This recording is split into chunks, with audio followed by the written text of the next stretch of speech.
एक गांव में रामू नाम का एक किसान रहता था। वो बहुत मेहनती और ईमानदार था, लेकिन उसकी किस्मत अच्छी नहीं थी। हर साल या तो सूखा पड़ता था या बाढ़ आती थी और उसकी फसल खराब हो जाती थी। इस वजह से वो हमेशा गरीब रहता था। एक दिन रामू अपने खेत में उदास बैठा था। तभी एक बूढ़ा संत उसके पास से गुजरे। संत ने रामू को उदास देखकर उससे पूछा, बेटा, तुम इतने उदास क्यों हो? रामू ने उन्हें अपनी सारी कहानी सुनाई। संत ने मुस्कुराकर कहा, बेटा, तुम्हारी मेहनत में कोई कमी नहीं है, बस तुम्हें थोड़ा धैर्य रखना होगा। क्या तुम जानते हो, इस दुनिया में हर चीज का एक सही समय होता है।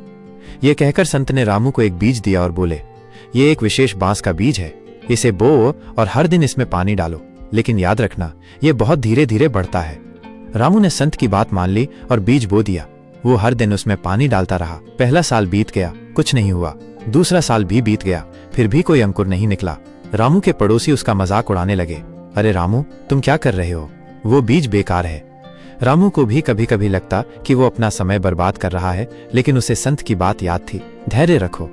तीसरा, चौथा और फिर 5वां साल भी बीत गया। 5 साल तक लगातार रामू ने उस बीज में पानी डाला, लेकिन कुछ नहीं हुआ। रामू निराश होने लगा था, लेकिन उसने हार नहीं मानी। और फिर 5वें साल के अंत में एक चमत्कार हुआ। अचानक उस जगह से एक छोटा सा अंकुर फूटा। रामू की खुशी का ठिकाना नहीं था। अगले 6 हफ्तों में वो छोटा सा अंकुर तेजी से बढ़ा और देखते ही देखते एक विशाल बांस का पेड़ बन गया। उसकी जड़ें 5 साल से जमीन के अंदर मजबूत हो रही थीं और जैसे ही उसे सही मौका मिला, वो तेजी से आसमान की ओर बढ़ गया। नैतिक शिक्षा। ये कहानी हमें सिखाती है कि जीवन में धैर्य, पेशेंस बहुत महत्वपूर्ण है। कभी कभी हमें लगता है कि हमारी मेहनत बेकार जा रही है, लेकिन असल में उस मेहनत का परिणाम धीरे धीरे तैयार हो रहा होता है।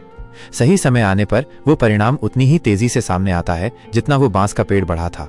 इसलिए कभी भी अपनी मेहनत और धैर्य को मत छोड़ो।